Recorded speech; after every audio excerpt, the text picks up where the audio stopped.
Sejam bem-vindos ao Trechos do Tio Nico, um canal não oficial de vídeos exclusivos do Reverendo Augustus Nicodemus. Queridos irmãos, quero saudá-los com a paz do Senhor Jesus nessa manhã e dizer do nosso privilégio e alegria de participar com vocês desse culto de gratidão a Deus por esse evento ocorrido há 503 anos atrás, quando Deus, na sua misericórdia, iniciou um processo, um movimento de retorno às Escrituras Sagradas. Os reformadores não inventaram absolutamente nada novo. O que eles fizeram foi tentaram levar a igreja de volta àquilo que as Escrituras nos ensinam sobre vários assuntos. Nós temos que lembrar que eles estavam querendo reformar a igreja, não somente com relação à doutrina da salvação, que era mais importante, mas também com relação ao próprio culto, a estrutura da igreja, os sacramentos da igreja, a relação da igreja com o Estado e uma série de outros aspectos que fazem parte da vida da igreja enquanto comunidade de Deus aqui nesse mundo. Então, graças a Deus por isso, nós somos herdeiros historicamente desse movimento, teologicamente nós somos herdeiros da Bíblia, historicamente nós viemos desse movimento e, é claro, somos gratos a Deus pelos homens que Ele levantou naquela época. Naturalmente, nós não temos para com eles a atitude de adoração e veneração que alguns dizem que nós temos, que a gente adora os reformadores, que a gente venera os reformadores. Nada disso, é gratidão a Deus apenas pelo que Deus fez através deles. E muito menos nós consideramos os escritos deles como a Bíblia, como já foi dito aqui pelo reverendo Rodrigo. Nós gostamos, apreciamos o que Calvino escreveu, o que Lutero escreveu, Zwinglio, John Knox e tantos outros, mas eles seriam os primeiros a dizer que os escritos deles não eram apenas reflexões ou tentativas de interpretação da Bíblia, mas nunca deveriam ser tomados para e passo, ou no mesmo nível de igualdade que a Escritura Sagrada, que de fato é a única regra de fé e prática para nós. Nós não temos nenhuma outra fonte de autoridade a não ser esse livro que Deus nos deu através de muitos séculos. Então, é por isso que nós estamos aqui, gratos a Deus e lembrando um lema meio esquecido da Reforma. A Reforma é mais conhecida através dos 5 solas, como já foram enumerados aqui pelo reverendo Ronaldo, mas tem um outro, que não é um sola, mas é um slogan da Reforma também, que veio algum tempo depois, é que a Igreja Reformada sempre se reformando à luz da Palavra de Deus. Nós reconhecemos que em cada época existem desafios peculiares, desafios que são próprios daquela época, e o que nós precisamos não é mudar o sentido da Bíblia para se conformar à época. O que nós precisamos é estudar cuidadosamente o que a Bíblia nos ensina e então entender as novas situações, corrigir as novas situações e tratar essas novas situações à luz do que a Escritura diz. Então, é nesse sentido que a gente sempre procura reformar a igreja à luz da Palavra de Deus. Não reformar a Bíblia, não tem o que reformar na Palavra de Deus, mas nós nos reformamos à luz do ensino da Palavra de Deus. Com isso, eu queria convidar os irmãos a abrir a Escritura em Romanos capítulo 3, onde eu vou tratar do tema mais importante da Reforma, que foi a doutrina da justificação pela fé e que já foi celebrada nas partes iniciais desse culto. Eu queria trazer Romanos capítulo 3, do verso 19 até o verso 31, palavras do apóstolo Paulo sobre a justiça de Deus pela fé. Romanos 3, 19 a 31. Ora, sabemos que tudo o que a lei diz, aos que vivem na lei o diz, para que se cale toda boca e todo mundo seja culpável perante Deus. Visto que ninguém será justificado diante dele por obras da lei, em razão de que pela lei vem o pleno conhecimento do pecado. Mas agora sem lei se manifestou a justiça de Deus, testemunhada pela lei e pelos profetas. Justiça de Deus mediante a fé em Cristo, em Jesus Cristo, para todos e sobre todos os que creem, porque não há distinção, pois todos pecaram e carecem da glória de Deus, sendo justificados gratuitamente por sua graça, mediante a redenção que há em Cristo Jesus, a quem Deus propôs no seu sangue, como propiciação mediante a fé, para manifestar a sua justiça, por ter Deus, na sua tolerância, deixado impunes os pecados anteriormente cometidos, tendo em vista a manifestação da sua justiça no tempo presente, para ele mesmo ser justo e justificador daquele que tem fé em Jesus. Onde, pois, a jactância foi de todo excluída. Por que lei das obras? Não, pelo contrário, pela lei da fé. Concluímos, pois, que o homem é justificado pela fé, independentemente das obras da lei. É porventura Deus somente dos judeus? Não é também dos gentios? Sim, também dos gentios, visto que Deus é um só, o qual justificará por fé o circunciso e, mediante a fé, o incircunciso. Anulamos, pois, a lei pela fé? Não, de maneira nenhuma, antes confirmamos a lei. Até aqui a leitura da palavra de Deus. Vamos orar, queridos, pedir que o nosso Deus nos ajude a compreender essa palavra e de que maneira nós podemos atualizar nossa vida à luz do que essa palavra nos ensina. Querido Deus, te damos graças por Tua palavra, porque ela é viva, ela é eficaz, ela é eterna. E nós oramos, ó Deus, que o Senhor nos ajude a entender o seu significado, de maneira que nós possamos sondar o nosso coração, a consciência, examinar a nossa vida e nos adequarmos, nos conformarmos à Tua palavra. Abençoa essa querida igreja, dê que ela seja um bastião da verdade, expondo, ensinando e difundindo o Evangelho de Cristo a todos que aqui se achegam em busca de perdão, em busca de reconciliação com Deus. É o que nós pedimos em nome de Jesus. Amém. Como nós sabemos, a reforma começa quando um monge agostiniano chamado Martinho Lutero, ele descobre exatamente isso que Paulo está dizendo aqui, que o homem é tornado justo, ele é aceito diante de Deus, não pelo que faz, mas mediante a fé naquilo que Cristo fez. O conflito de Lutero se devia ao fato de que, na Idade Média, a Igreja Católica havia condicionado o perdão de pecados das pessoas a uma série de condições e restrições que não estavam na palavra de Deus. Então, o bom católico, se quisesse ir para o céu, ele tinha que participar dos sacramentos da igreja, especialmente a missa, a confissão auricular a um sacerdote, ter sido batizado, além de, se possível, ingressar nas ordens, ser monge, que o colocaria acima da condição normal de todo o povo, e na hora de morrer receber a extrema unção. Então a Igreja Católica ela se colocou como mediadora da salvação. Somente através da igreja as pessoas poderiam encontrar salvação. Daí o lema que dizia: fora da igreja não há possibilidade de salvação.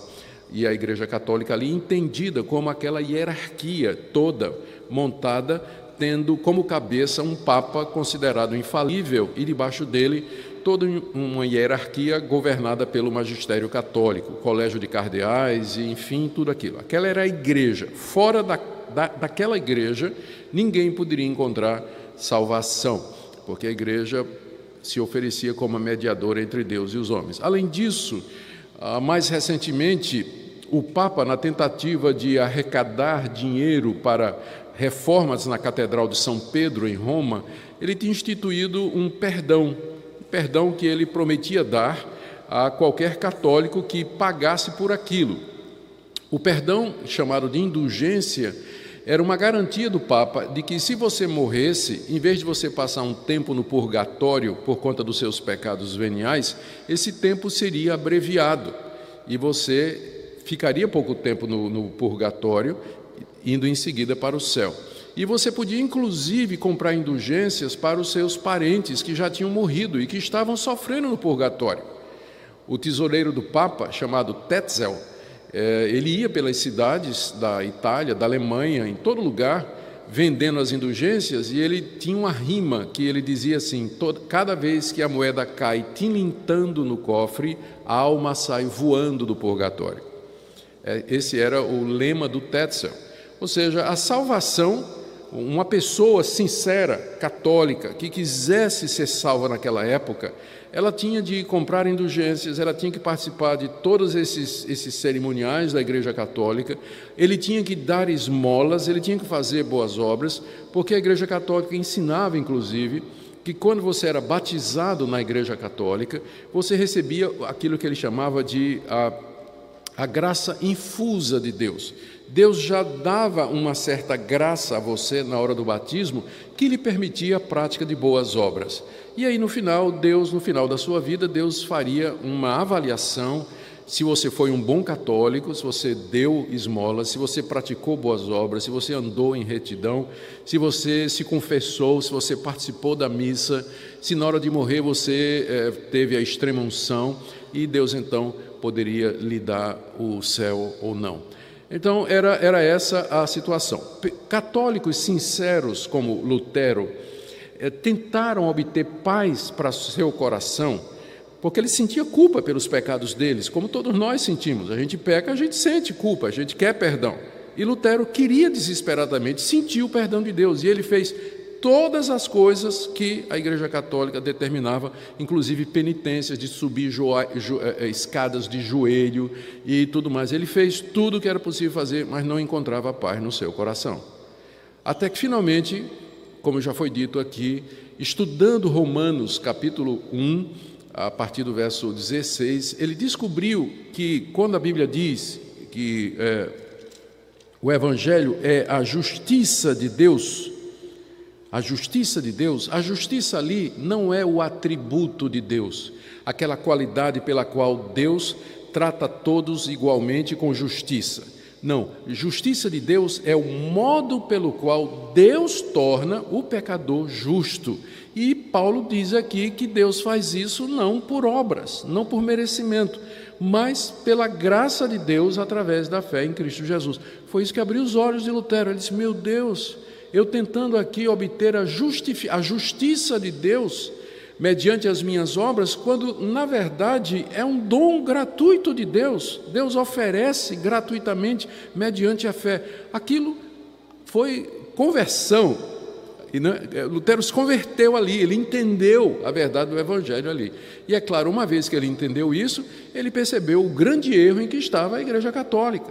O catolicismo daquela época tinha se afastado completamente da simplicidade do Evangelho e ensinava um outro Evangelho, tinha virado uma religião legalista, a ponto de Lutero chegar mesmo a considerar que ela não poderia mais ser chamada de igreja cristã.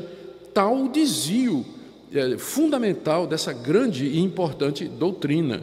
E no início Lutero tentou mostrar à liderança católica aquilo que ele tinha descoberto. E uma das maneiras que ele encontrou de chamar a atenção foi exatamente publicar lá no Facebook da época, não é, que era a porta do castelo de Wittenberg. Ele publicou lá 95 questões com as quais ele queria discutir com os teólogos da igreja. A começar, a primeira que falava assim: penitência, que é um dos sacramentos, né, o resultado de um dos sacramentos. A penitência não é um ato que você faz, mas é um estado de vida. O crente vive continuamente num estado de penitência e de arrependimento. Não tem nada a ver com você ir ao padre se confessar e o padre dizer: vai pagar tantas penitências, rezar tantas ave-marias que você observe o perdão. Não, Lutero diz, é um estado constante de quebrantamento e de arrependimento. E por aí ele vai, desenvolve esses 95 pensamentos, né, teses como são chamadas, para a discussão.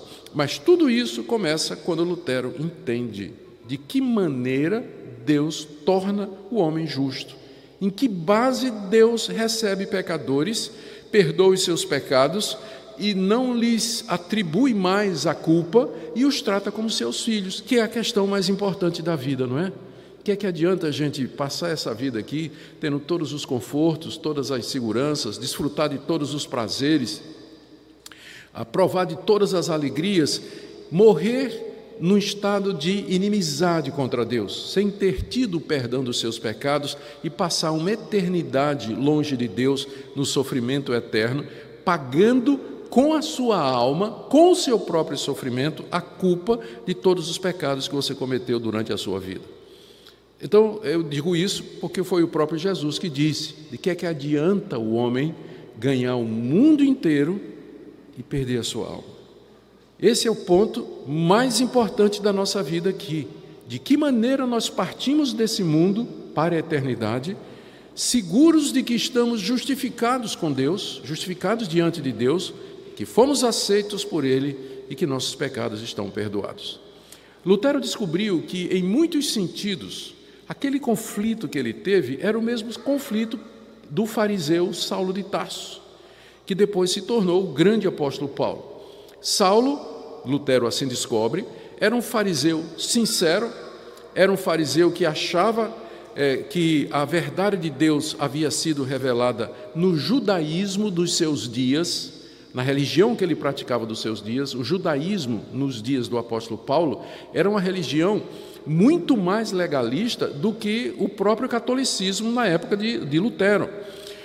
Porque, além de pegar toda aquela lei do Antigo Testamento, os escribas, os fariseus, os mestres da lei, haviam criado outras leis, que eles chamavam da tradição oral, e que eles consideravam como tendo a mesma autoridade do Antigo Testamento. Então, o judeu, na época do apóstolo Paulo, para ele encontrar o perdão de pecados, ou encontrar a justificação, ele tinha que seguir meticulosamente todas aquelas leis do Antigo Testamento. Aquelas leis referentes a cerimonial, não podia tocar em determinadas coisas, não podia comer determinados alimentos, determinados dias eram sagrados, tinham festas a ser celebradas, e no dia a dia você, quando ia à cidade fazer compras, quando você voltava, você tinha que se lavar para não ter, porque você podia ter tido contato com gente impura, você tinha que jejuar 2 vezes por semana, você tinha que dar o dízimo, inclusive, do coentro, do pé de coentro que nascia no quintal da sua casa. Então, era lei em cima de lei na época do apóstolo Paulo, que era uma distorção do próprio Antigo Testamento. O judaísmo do século I, do tempo que Jesus viveu e que Paulo viveu, era uma religião falsa, diferente daquela que Deus havia revelado a Moisés. E Saulo de Tarso era um fariseu zeloso, ele achava que ele estava fazendo o que era certo. E quando apareceu o tal de Jesus, e os discípulos de Jesus dizendo que Cristo tinha abolido a lei, e que para que nós sejamos salvos bastava crer em Jesus, Saulo ficou furioso. Isso aqui é uma seita. Isso é uma seita. Por que Deus deu a lei então? Por que tem os 10 mandamentos, se agora a gente é salvo pela graça? Então ele achava que o cristianismo era uma seita. E ele começou uma grande perseguição contra a igreja. Grande perseguição. Prendeu cristãos, mulheres e crianças, entrava nas igrejas onde os cristãos estavam reunidos, arrastavam os cristãos para Jerusalém, onde eles eram julgados. Em alguns casos ele participou inclusive da execução de alguns cristãos, como é o caso de Estevão, que foi o primeiro mártir. Saulo estava lá, inclusive segurando a túnica daqueles que foram apedrejar Estevão, concordando com a morte de Estevão. E esse homem então, um dia, caminho de Damasco, onde ele vai prender cristãos, ele tem uma visão, uma aparição de Cristo. Cristo lhe aparece pessoalmente no corpo da sua ressurreição. O Cristo glorificado e exaltado dá a Saulo esse privilégio de uma aparição real e pergunta para Paulo: por que você está me perseguindo? Saulo, Saulo, por que me persegues? E ele fica, não é, aterrorizado. Imagina, né? Do nada, uma luz mais brilhante do que o céu e aquela voz, aquele ser iluminado. E ele diz: quem és tu, Senhor? Ele diz: eu sou Jesus, a quem tu persegues.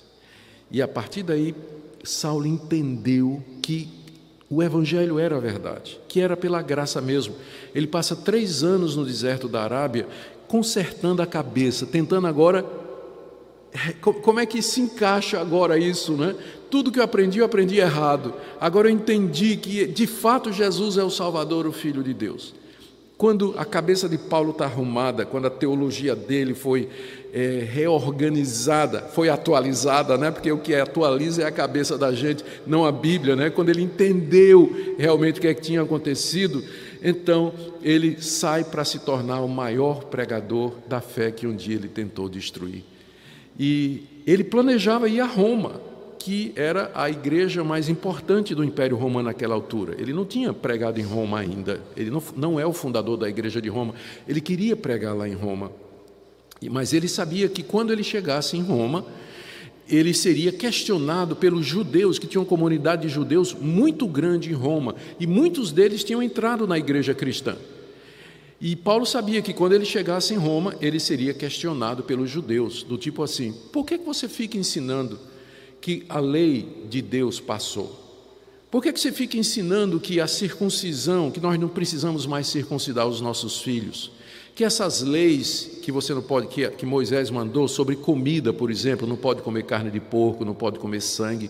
Por que você considera essas coisas como já passadas e ultrapassadas? Por que você diz que o templo lá em Jerusalém vai ser destruído?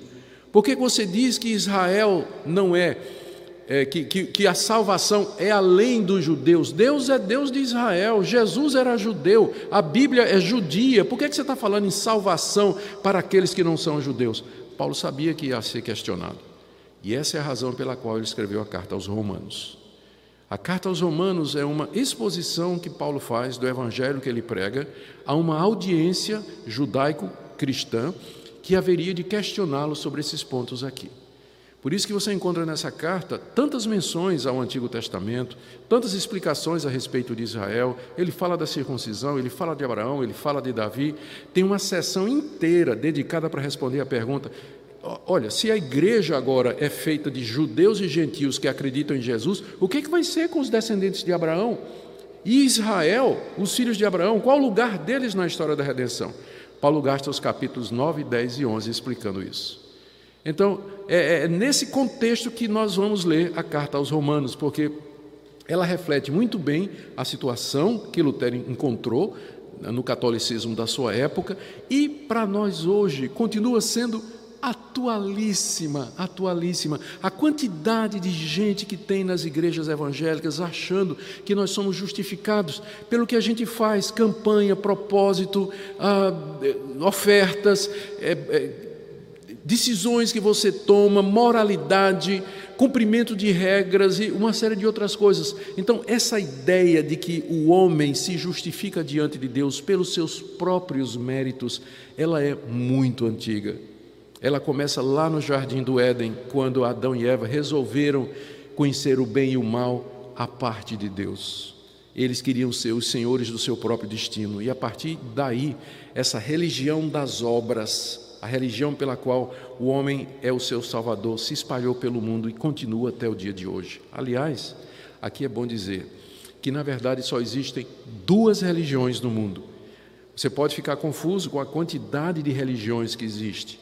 Eu, recentemente, alguns anos atrás, durante os meus estudos, lá em Westminster, nos Estados Unidos, eu me deparei com uma enciclopédia das religiões mundiais. Gente, era um trem dessa grossura aqui, letrinha miudinha, documentando todas as religiões conhecidas no mundo, milhares e milhares de religiões, em todos os continentes, milhares e milhares de religiões. O cristianismo, subdivisões do cristianismo, o islamismo e suas subdivisões, taoísmo, confucionismo, o hinduísmo e religiões que eu nunca tinha ouvido falar, de religiões das tribos indígenas e tudo mais. A gente olha assim e diz: meu Deus, tantas religiões do mundo. Mas se você pegar um critério, você pegar uma pergunta: o que é que essas religiões ensinam sobre como o homem é aceito por Deus ou pelos deuses, dependendo da religião? Qual o critério de aceitação? Você vai ver que no fim só tem duas respostas. A primeira é aquela resposta de baixo para cima: o homem é quem se justifica diante de Deus através de, e aí entra a especificação de cada religião. E o cristianismo histórico, que é a única de todas elas que diz que a resposta é de cima para baixo. É Deus que vem justificar o pecador gratuitamente em Cristo Jesus. No fundo, só existem duas religiões no mundo: a religião das obras e a religião da graça. A religião da graça. Apesar de toda essa diversidade. E o conflito de Paulo foi entre a religião das obras e a religião da graça. O conflito de Lutero foi entre a religião das obras e a religião da graça. E o nosso conflito hoje na igreja evangélica é entre a religião das obras e a religião da graça. Porque sempre só foram essas duas. Sempre só foram essas duas. Então eu queria ler com vocês aqui, rapidamente, os pontos, o contraste que Paulo faz entre a religião das obras e a religião da graça, e algumas características que ele dá da religião da graça, que é, naturalmente, o cristianismo evangélico, histórico, baseado na palavra de Deus, nos escritos de Paulo, de Pedro, de João, todos eles baseados nos escritos do Senhor Jesus, que, por sua vez, é a continuação daquilo que Deus revelou a Moisés no Antigo Testamento. A religião do Antigo Testamento era uma religião da graça. O judeu sabia que, se ele pecasse, ele podia ir no altar, oferecer sacrifícios, e o sangue daquele animal era o pagamento pelos seus pecados. Ele sabia que ele era salvo pela graça. Como eu disse, foram os fariseus que transformaram isso aí em legalismo. Mas sem mais demora, vamos aqui para o nosso texto. Primeiro, a religião das obras, verso 19 a 20. Sabemos que tudo o que a lei diz, aos que vivem na lei o diz, para que se cale toda a boca e todo mundo seja culpável diante de Deus, visto que ninguém será justificado diante dele por obras da lei, em razão de que pela lei veio o conhecimento do pecado. Paulo aqui está explicando aos cristãos de Roma por que é que a religião das obras, ou seja, por que é que um sistema de salvação que se baseia no cumprimento das obras da lei não vai funcionar. Por que não funciona? Você tentar se salvar guardando os 10 mandamentos, ou guardando aquelas leis cerimoniais, guardando aquelas leis sobre sacrifício, pureza e impureza do antigo Israel. Primeiro, ele diz, porque a lei foi dada para calar a boca, para calar sua boca. Sabemos que tudo que a lei diz, aos que vivem na lei o diz, os judeus, para que se cale toda a boca. Vocês estão enganados, diz o apóstolo, como eu tive um dia. A lei não foi dada para ser o caminho de salvação, mas ela foi dada para calar a minha boca. Quando eu era evangelista aqui no interior de Pernambuco, estou falando de 35 anos, 40 anos atrás. Logo que eu me converti, fui evangelizar aqui no interior, Gamileira, cidadezinha que tinha aqui. Tinha uma igreja lá, fechada, eu fui para lá para recomeçar. Eu ia de porta em porta pregando o evangelho e anunciando, distribuindo folhetos, distribuindo Bíblia, e onde as pessoas deixavam, eu entrava e falava o evangelho para elas. Eu me lembro de uma vez que eu entrei numa casa, era um católico. Uma pessoa muito boa me recebeu e nós começamos a conversar e eu comecei a explicar a realidade que a Bíblia nos ensina da pecaminosidade geral de todos. Nós precisamos de Cristo porque somos todos pecadores e, portanto, estamos condenados. Aí o homem disse assim, olha, amigo, eu sei que eu sou pecador, mas eu não sou tão ruim assim. Né? Tem gente que é pior do que eu. Eu disse, vamos fazer o seguinte, você tem uma Bíblia católica aí? Eles têm. Então, traga a sua Bíblia aqui. Nós vamos abrir em Êxodo capítulo 20, onde estão os 10 mandamentos de Deus. E aí nós vamos ler os 10 mandamentos como Jesus ensinou, onde diz, não adulterarás. Lembrar que Jesus disse, quem olhar para uma mulher com intenção impura, no coração já adulterou com ela. Quando a gente lê assim, não matarás, lembrar que Jesus disse que se você odiar seu irmão, você já matou ele no coração. Então vamos ler os 10 mandamentos como Jesus ensinou, e no final o Senhor me diga se o Senhor é melhor do que os outros. Vamos ver um por um. Aí comecei, né? Não terás outros deuses diante de mim, não farás para ti imagem de escultura. Antes de chegar no final dos 10 mandamentos, ele disse, pode parar. Realmente, tem razão. Eu sou um pecador culpado. A lei foi dada para calar a sua boca, para que você não diga diante de Deus, eu sou melhor do que os outros, eu sou justo ou mereço alguma coisa. Deus diz, vem cá, vamos ler aqui os meus mandamentos. Seja honesto, abra seu coração e veja se você cumpriu os 10 mandamentos. Veja se você não quebrou todos eles em algum momento na sua vida, desde a sua infância, por pensamentos, palavras ou por obras. Então a lei não pode ser o caminho da salvação, porque ela foi dada para pecadores como vocês e como eu. Ela foi dada para calar a nossa boca, a nossa arrogância de podermos pensar que podemos ser justos diante de Deus. Segundo objetivo, final do verso 19, para que todo mundo seja culpável perante Deus. Essa é a razão pela qual Deus deu a lei. Para que no dia do juízo, quando você comparecer diante dele, você vai dizer, eu estou aqui por quê? Que lei eu quebrei? Gabriel, traz os 10 mandamentos aqui. O anjo traz os 10 mandamentos. Aqui, ó, a infração é essa. Aqui estão as leis que você quebrou. É por isso que você é culpável. E é por isso que você será condenado. Está aqui a razão da sua condenação. A santa lei de Deus que expressa a santidade de Deus e a vontade dele para toda a humanidade. Deus deu a lei para que todos sejam culpáveis perante ele. Portanto, não vai ser por obras da lei, não vai ser por algo que você faça, que quanto mais você tenta fazer, mais evidente vai ficar que você é um pecador. Não é por isso que você é justificado. Terceira razão, final do verso 20. Em razão de que pela lei vem o pleno conhecimento do pecado. A lei traz o pleno conhecimento do pecado. Mesmo sem lei, as pessoas que nunca ouviram falar dos 10 mandamentos, elas têm consciência de pecado. Por que vocês acham que tem tanta religião no mundo? É exatamente a tentativa do homem de apaziguar as divindades. Apaziguar por quê? Porque eles se sentem culpados. Mas culpados de ter feito o quê? Paulo vai dizer aqui em Romanos 2, a gente pulou isso aqui, não é? Romanos 2, verso 14 e 15, Paulo diz que a lei de Deus está gravada na consciência de todas as pessoas. O índio mais distante, da tribo mais remota do Amazonas, ele tem a lei de Deus gravada no coração dele. Por isso que ele se sente culpado. Por isso que ele quer oferecer sacrifícios às divindades. Por isso que ele vai seguir rituais para apaziguar as forças, os espíritos maus. Exatamente pela consciência de culpa e de desonra que eles sentem. Eles querem ser honrados pelos deuses. Mas por que essa necessidade? É porque a lei, exatamente porque nós somos pecadores e a lei foi dada para trazer pleno conhecimento disso. Eu ouvi uma história que eu vou contar para vocês, do jeito que recebi, não é como se fosse uma história, não sei se é verdade ou não, mas era um empreendedor, um empresário que teve uma visão de construir um prédio de negócios muito bonito à margem de uma rodovia, por onde passava muita gente, só que era de vidro, né? Um daqueles primeiros prédios assim com a fachada de vidro, maravilhoso.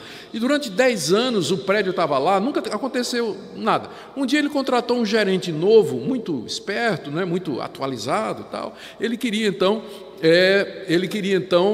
mudar as coisas, e ele disse assim: chefe, vem cá, o senhor já pensou, essa parede aqui, a fachada é toda de vidro. Se passar um cara aqui com tijolo e jogar, o senhor vai ver o estrago que vai fazer. Vamos colocar uma placa: é proibido jogar pedra no vidro. Chefe, tá bom. Aí o cara botou a placa assim, né? É proibido jogar pedra no vidro. Não tinha placa antes. Aí ele botou a placa. O que aconteceu no dia seguinte? A lei traz o conhecimento do pecado, né? A lei provoca o pecado. Ela estimula o pecado, igual aquela classe na Igreja Católica de religião, que a freira chamou os meninos assim de 10 anos e disse assim: vocês nunca leiam o livro de Cantares de Salomão, porque é um livro erótico, não é? Um livro que fala de sexo. O que é que os meninos foram ler no recreio? Cantares de Salomão, é óbvio. Por causa da natureza pecaminosa, a lei puxa o pecado, ela traz à tona o nosso pecado. Então, como é que ela pode salvar? Toda vez que a gente vê uma proibição, qual é a vontade que dá? Toda vez que a gente vê uma proibição, a vontade do nosso coração é a rebelião. Em alguns mais, em outros menos. 3 motivos pelas quais a religião das obras não funciona. O referencial, que é a lei de Deus, foi dado para calar sua boca. Segundo, para tornar você culpado diante de Deus. E terceiro, para que você tenha pleno conhecimento do seu pecado. Conclusão de Paulo, voltando aqui para Romanos 3, no verso 20. Conclusão de Paulo: ninguém será justificado diante de Deus por obras da lei. Eu não seria, Paulo falando, né? Eu não seria, na minha época de fariseu, se eu tivesse morrido fariseu, eu estava no inferno. Todos os fariseus e legalistas de Jerusalém, eles pensam que são justos diante de Deus, eles não são. E vocês também não são. É a mesma coisa de Lutero. Lutero dizia na sua época: ninguém vai ser justificado diante de Deus pelas obras que a igreja determina. Não vai ser pelos rituais, não vai ser por isso, não vai ser pela mediação disso, daquilo, não vai. Porque estas coisas, na verdade, elas foram dadas para mostrar a pecaminosidade do coração humano, que nós somos incapazes, que o nosso arbítrio não é tão livre assim. Por exemplo, tome agora a decisão de que você não vai pecar até domingo que vem. Não é livre o arbítrio? Tome essa decisão agora. E domingo que vem dizer, olha, eu tomei a decisão que durante essa semana eu não pecaria uma única vez. Quantos vocês acham que virão daqui a um domingo que vem, dizendo, eu cumpri minha determinação, usando o meu livre-arbítrio, eu determinei que eu não pecaria nenhuma vez? Não. Eu seria o primeiro a voltar aqui e dizer, olha, eu quebrei isso na hora que saí daqui. Ou até durante o culto. Não é? Então, a lei foi dada para isso. Mas então, se a lei das obras não funciona, a religião das obras não funciona, se não é pelo que a gente faz, como então Deus, um Deus justo, um Deus santo pode receber pecadores? Do verso 21 até o verso 24, o apóstolo Paulo explica de que maneira Deus justifica o homem. São 5 pontos que ele coloca aqui. Primeiro, mas agora, ele está se referindo à aparição de Cristo, ao fato de que Cristo veio ao mundo, mas agora, sem lei, se manifestou a justiça de Deus. O que é que Paulo está dizendo?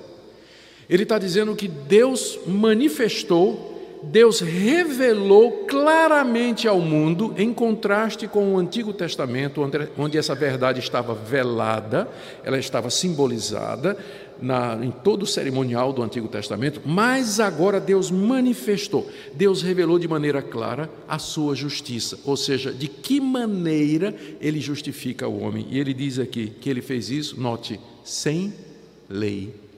Ou seja, a justiça de Deus é sem lei, sem exigência nenhuma exigência de Deus. Sem lei significa isso. Agora a justiça de Deus se manifestou sem lei. Deus não faz nenhum requerimento, Ele não faz nenhuma exigência da parte do pecador, para que o pecador crê em Cristo, para que o pecador seja justificado. Primeira coisa, sem lei. Segunda coisa, Paulo diz, mas não quer dizer que não estava lá. Ele diz, testemunhada pela lei e pelos profetas. A justiça de Deus é sem lei, mas a lei que foi dada no Antigo Testamento falava disso. A lei dos sacrifícios, a lei do perdão, a lei da purificação, a lei da remissão, o ano da remissão, o ano da libertação, 40 anos, a lei dos 40 anos ocupando uma terra, a lei da libertação de escravos, leis e mais leis do Antigo Testamento que no fundo simplesmente diziam, é pela graça de Deus. É pela graça de Deus. Então, a própria lei apontava para Cristo. E os profetas, Isaías 53, parece que Isaías está no pé da cruz, vendo Cristo morrer, descrevendo, ele foi morto pelas nossas transgressões, ele foi moído pelos nossos pecados. A lei, o Antigo Testamento, todo apontava para isso, para a salvação da graça, a religião da graça, a verdadeira religião que é mediante Cristo. Então, agora Deus manifestou, ele fez isso sem lei, mas com o testemunho da lei e dos profetas. Em terceiro lugar, Paulo diz, no verso 2, justiça de Deus mediante a fé em Jesus Cristo. Eis agora a verdade claramente demonstrada. Deus justifica o pecador sem lei, sem obras da lei, mediante a fé em Jesus Cristo. O que é que significa crer em Jesus Cristo? Não é crer que ele existiu, porque até os ateus sabem disso, é uma figura histórica. Na verdade, a história do mundo está dividida entre antes de Cristo e depois de Cristo. Então, não é crer que existiu uma pessoa chamada Jesus Cristo, não é crer que ele que era uma pessoa boa, não é crer que ele mudou o mundo, não é crer que ele veio da parte de Deus, mas é você confiar nele para o perdão de seus pecados, você tê-lo como a sua justiça. Ele é a minha justiça. Deus me recebe não com base no que eu sou, mas com base no que Cristo é e no que Ele fez por mim. É isso que Paulo está dizendo aqui. Justiça de Deus mediante a fé em Jesus Cristo. A fé se apodera de Cristo. A fé é a mão que se levanta e recebe graciosamente de Deus a pessoa de Cristo na sua inteireza. Nas duas pessoas, na obra completa na cruz e na sua ressurreição, Cristo é a minha justiça. Terceira coisa, Aliás, quarta coisa, vamos relembrar. Primeira, a justiça de Deus se manifesta sem lei. Segundo, foi testemunhada no Antigo Testamento. Terceiro, é mediante a fé em Cristo Jesus. E quarto, é para todos e sobre todos os que creem. Por que Paulo está dizendo isso? Porque, como eu disse, na época dele, os judeus acreditavam que a salvação era só para Israel. E Paulo era perseguido porque ele entendeu que se é pela graça, então não é só para os judeus, mas para todos. Por que é para todos? Por que é para os gentios? A resposta está aí, leia comigo, verso 23. Pois todos pecaram. Não foi só os judeus que pecaram, os gentios pecaram. Todos pecaram e carecem da glória de Deus. Todos pecaram e falharam em viver para a glória de Deus. Não cumpriram o alvo pelo qual foram criados, que é glorificar a Deus. Esse é o grande pecado da humanidade. Todos pecaram, judeus, gentios, índios, esquimós, aborígenes, pessoas os intelectuais da Europa, os ricos de Manhattan, nos Estados Unidos, a classe alta, a classe baixa, homem, mulher, jovem, criança, velho, não há distinção, todos pecaram. Por isso que o Evangelho é para todos, judeus e gentios. Essa é a quarta qualidade que ele diz aqui, porque todos pecaram e carecem da glória de Deus. E no verso 24, o quinto ponto, sendo justificados gratuitamente por sua graça. Notaram aqui o exagero de Paulo? Vocês são justificados, então já é um ato de Deus, né? Vocês são justificados da parte de Deus, gratuitamente. Ou seja, Deus não pede nada a você para lhe justificar. Nada. É sem lei. A justiça de Deus se manifesta sem lei. Você é justificado gratuitamente. Pastor, mas eu sou um pecador, eu sou indigno. Você acha que Deus não sabe disso? Essa justiça foi preparada para quem? Para justos. Esse caminho foi preparado para a humanidade pecadora, como você e como eu. Justificados gratuitamente, e ele acrescenta ainda, por sua graça. Por que ele diz que é graça? Graça é um favor que a gente não merece, é alguma coisa que a gente recebe, sim, não merecia, na verdade o contrário. Se Deus fosse justo conosco, Deus nos mandaria todos para o inferno, porque como vimos, somos todos culpados, estamos de boca calada e temos pleno conhecimento do pecado pela lei de Deus. Mas em vez de fazer isso, Deus nos trata graciosamente, nos justificando mediante a fé em Cristo Jesus. E agora vem a grande pergunta: como é que Deus pode fazer isso se Ele é justo? A gente fica revoltado, não fica? Quando a gente vê aí um juiz da Suprema Corte, ou um juiz de qualquer instância, um criminoso declarado, o cara é criminoso, já foi julgado e condenado em várias instâncias, e o juiz solta o cara. A gente não fica revoltado? Fica. Todos nós temos um senso de justiça. Então a gente diz que esse juiz ele não é justo. Ele não é justo. A gente fica revoltado com isso. A gente quer que as pessoas elas sejam punidas conforme elas de fato merecem. A pergunta é: como é que Deus, sendo justo, Ele pode gratuitamente, pela graça, sem lei, justificar pecadores? Isso não torna Deus injusto? Deus chegar para você, depois de você ter vivido toda a sua vida em pecado, você ter quebrado a lei de Deus, saído com tudo quanto é de gente, praticado desonestidade nos seus negócios, ser um mentiroso, consumidor de pornografia, um dia Deus chega e lhe diz assim: eu justifico você. A partir de hoje, eu não vou lhe tratar como você merece. Eu vou lhe tratar como justo diante de mim, a ponto de que eu não tenho mais nada contra você. Nada eu tenho contra você. Deus está sendo justo em fazer isso? Não. A não ser que, e aí vem agora o próximo ponto na lógica do apóstolo Paulo. Ele vai dizer em que base Deus pode fazer isso sem que ele se torne injusto. Como é que Deus pode perdoar pecadores sem que ele se torne injusto? Porque ele deveria condenar os pecadores, a justiça dele demanda isso. E aí ele fala da base, metade do verso 24. Vamos ler o verso 24 todo. Sendo justificados gratuitamente por sua graça, mediante, essa palavrinha aqui é a palavra-chave, né? Mediante a redenção que há em Cristo Jesus, a quem Deus propôs no seu sangue como propiciação pela fé. Revelado o segredo. Deus pode justificar gratuitamente, não porque Ele simplesmente fecha os olhos, porque Ele não pode passar pano no pecado. Deus não pode passar pano no pecado, porque a santidade dEle não permite. Mas o que é que Ele fez? Ele providenciou um pagamento que satisfizesse a sua justiça. Quando Ele deu a lei a Moisés no Antigo Testamento, Ele deu as dimensões da construção de um tabernáculo, que depois viraria o templo. E dentro desse tabernáculo tinha um lugar mais íntimo, que só o sumo sacerdote podia entrar uma vez por ano, chamado Santo dos Santos. E lá dentro estava uma arca de ouro que Moisés mandou que fizesse, de acordo com algumas especificações, onde estava a lei de Deus, as 2 tábuas de pedra que Moisés trouxe do Monte Sinai, depois que Deus escreveu com sua própria mão. As 2 tábuas da lei estavam dentro da arca, e a arca era coberta por uma tampa chamada de propiciatório. Nessa tampa tinha 2 querubins voltados um para o outro, e as asas se tocavam no meio. Uma vez por ano, o sacerdote, sumo sacerdote, ele entrava naquela tenda, entrava lá no Santo dos Santos, levando sangue de um animal que tinha sido sacrificado do lado de fora.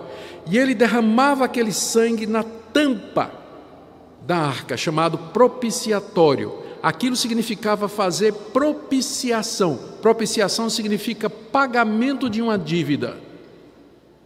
O sangue era derramado como propiciação, por isso o nome do lugar era propiciatório, como propiciação pelos pecados da nação de Israel. Enquanto ele estava fazendo isso, o povo ficava do lado de fora, orando e confessando seus pecados a Deus, e ele mesmo confessava os pecados da nação de Israel, enquanto derramava aquele sangue no propiciatório.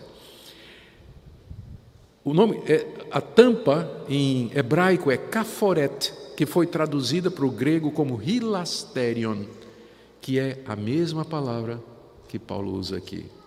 Ele diz aqui, Cristo, Deus propôs no seu sangue como hilasterion, propiciatório. Agora você já sabe o que é que aquela cerimônia representava. A tampa da arca, o propiciatório, era uma figura de Cristo. O sangue de Cristo sendo derramado diante de Deus como pagamento pelos pecados do seu povo. Naquela tampa, o que é que a tampa cobria? A lei. Tampava a lei para que a lei não nos atingisse. Ela estava coberta por um propiciatório manchado de sangue. O sangue do Cordeiro de Deus. É por isso que a lei nunca mais vai nos alcançar. Nunca mais vai nos condenar, porque ela foi coberta, propiciada pelo sangue de Cristo. É por isso que Deus pode ser justo e justificar pecadores, porque o preço do pecado foi pago. É gratuito para você, é gratuito para mim, mas custou um grande preço, o sangue precioso do Filho de Deus. Essa é a base em que Deus nos justifica. Paulo agora explica por que é que Deus fez isso, que Deus podia ter deixado a humanidade toda ir para o inferno. Mas por que ele agiu dessa maneira? Porque esse plano maravilhoso, que foi o que Lutero descobriu, não é? Isso aqui foi o que Lutero descobriu, que estava na Bíblia o tempo todo, mas ninguém lia a Bíblia na Idade Média. Ninguém lia. Foi isso que Lutero descobriu. Por que Deus fez isso?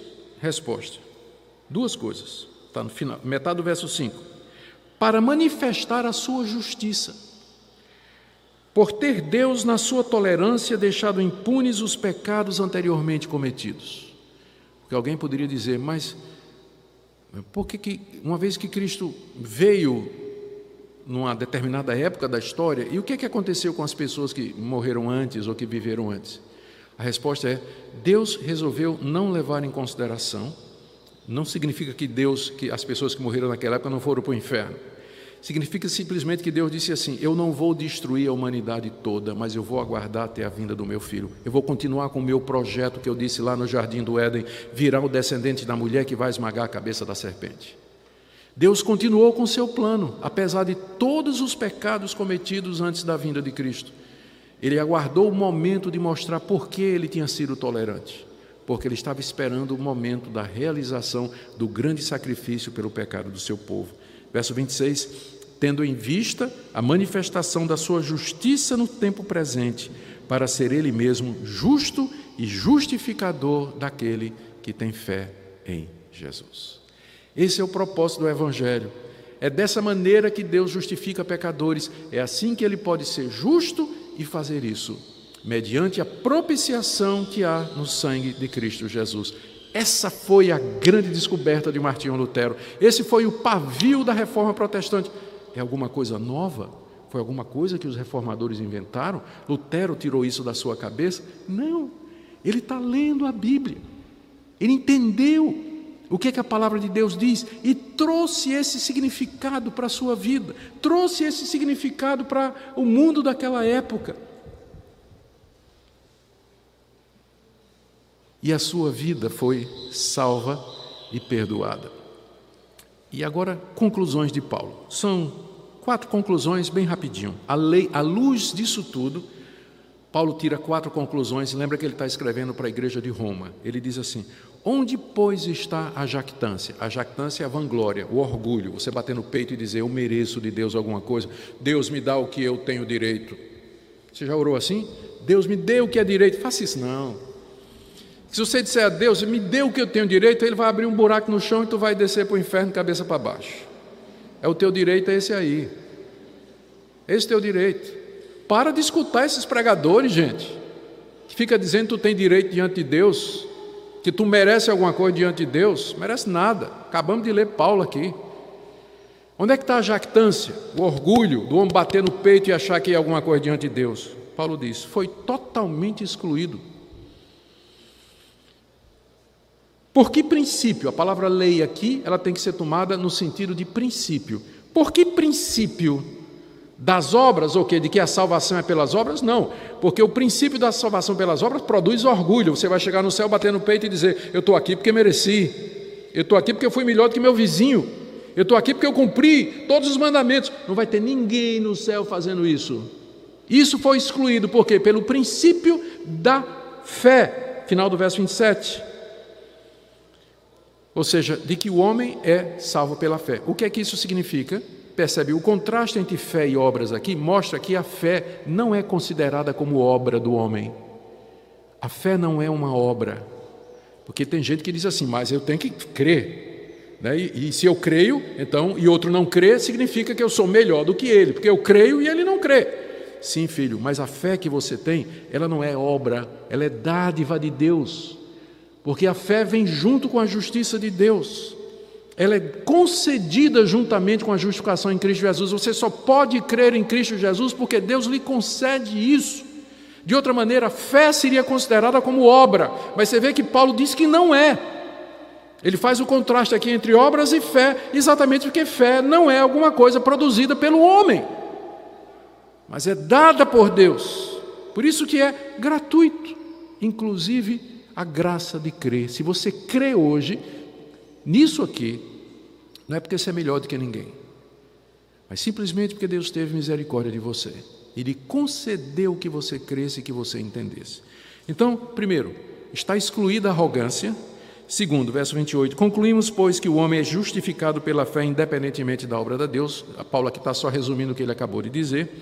Terceiro, é porventura Deus somente dos judeus, não é também dos gentios? Sim, também dos gentios, visto que Deus é um só, o qual justificará por fé o circunciso e mediante a fé o incircunciso. Circunciso é o judeu, incircunciso é o gentio. Pela fé e mediante a fé não faz diferença, é só uma mudança retórica de linguagem para não ser repetitivo.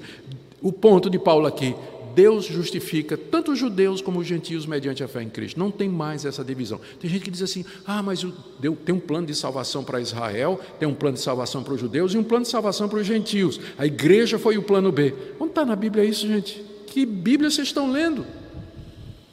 Isso não está na Bíblia, não. Só tem um caminho, sempre teve um caminho que foi o caminho da graça, no Antigo Testamento e no Novo. Os judeus que se salvaram e se salvam são pela graça. Nenhum judeu se salva sem fé em Cristo Jesus, como também nenhum judeu do Antigo Testamento era salvo sem crer que aqueles sacrifícios apontavam para o Messias. A diferença é que eles foram salvos pela fé no Messias que haveria de vir, e nós somos salvos pela fé no Messias que já veio, mas é fé do mesmo jeito. Fé do mesmo jeito. Não tem dois caminhos de salvação. Porque tem gente que pensa, né, que o judeu, né, se morrer, ele vai para o céu. Se ele morrer incrédulo em Cristo Jesus, ele não vai, não. Como ninguém mais. Só tem um caminho. Deus justifica pela fé o circunciso e, mediante a fé, o circunciso. Judeus e gentios, mediante a fé em Cristo Jesus. E a última conclusão de Paulo, e eu estou concluindo também, porque uma das regras da reforma, do pregador reformado, é que ele tem que ser breve, não é? E se o sermão é bom, ele vai ser curto. Se for ruim, tem que ser breve. Então, vamos lá. 31. A última conclusão. Anulamos, pois, a lei pela fé, porque era a pergunta que a audiência de Paulo ia fazer lá em Roma na hora. Paulo, então você está dizendo que a lei de Deus não vale nada? Os 10 mandamentos pode jogar no fogo? Fora! Não, responde Paulo, de maneira nenhuma. A gente não anula a lei pela fé, antes confirmamos a lei. Ué, como assim, Paulo? Como é que o Evangelho confirma a lei? Claro que confirma. O próprio Lutero, ele explicou essa relação aqui com a seguinte frase: a lei me leva a Cristo para a justificação. E Cristo me manda de volta a lei para a santificação. Funciona mais ou menos assim. Eu olho a lei de Deus e digo, estou perdido. Mas a lei diz, eu vim aqui para ser um aio, para ser um pedagogo, um professor. A minha função é dizer para você que a salvação está em Cristo pendurado na cruz. A lei me leva a Cristo, e aí eu vou a Cristo e sou justificado dos meus pecados. E aí eu pergunto a Cristo, Senhor, o Senhor me salvou gratuitamente, o Senhor é a propiciação pelos meus pecados, o que eu faço para te louvar e para te agradecer? Eu quero te servir todos os dias da minha vida. Aí Cristo me toma pela mão e diz, você quer me mostrar sua gratidão? Sim, Senhor, eu quero viver para a tua glória. Então ele diz, não terás outros deuses diante de mim, não farás para ti mais de escultura, não tomarás meu nome em vão, guarda o dia de descanso, honra teu pai e tua mãe, não matarás, não adulterarás, não dirás falso testemunho, não cobiçarás a mulher do teu próximo, nada que pertence ao seu próximo. A lei para nós hoje, ela serve como guia de gratidão, como diz o apóstolo Paulo, o resumo da lei é o amor, porque quem ama o próximo não quer a mulher dele, não vai xingar o nome dele, não vai tirar a propriedade dele, quem ama a Deus não vai adorar outro Deus, não vai tomar o nome de Deus em vão. O amor é o cumprimento da lei. Então, o evangelho do amor de Deus não anula a lei, mas torna a lei o caminho de vida do cristão. É assim que nós vivemos nesse mundo. O nosso guia aqui é o amor que procede da lei de Deus. Anulamos a lei pela fé? Não. Antes, confirmamos a lei. Queridos, essa é a mensagem da reforma. Esse é o ponto central da reforma protestante. E é por isso que nós estamos aqui. Essa é a maior diferença entre nós, reformados, e a Igreja Católica, o pensamento católico. Essa é a principal diferença entre nós e o Espiritismo, por exemplo, o Islamismo e todas as outras religiões. É isso o distintivo do cristianismo histórico. Porque, por exemplo, o catolicismo, ele crê na Trindade, crê que Jesus é o Filho de Deus, crê que Jesus nasceu da Virgem Maria, crê em céu, crê em inferno, crê que Jesus morreu na cruz, mas quando chega nesse ponto, começa a grande divergência.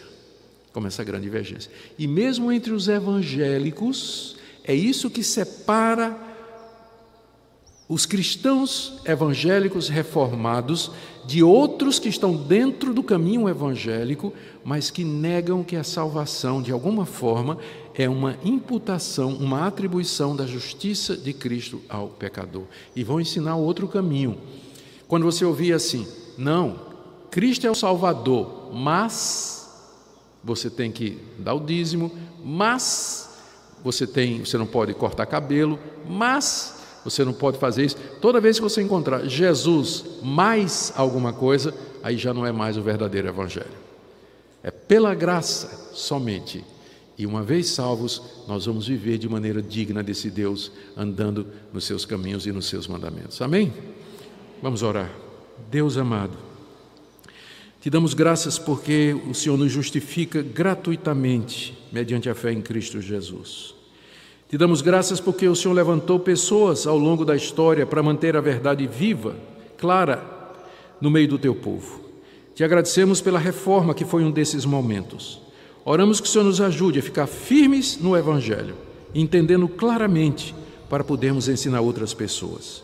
Abençoa essa querida igreja, de que ela seja fortalecida cada vez mais na Tua palavra, na graça de Cristo Jesus, abençoando todos os que aqui chegarem em busca de perdão, reconciliação com Deus e desejo de adorar e servir ao Senhor.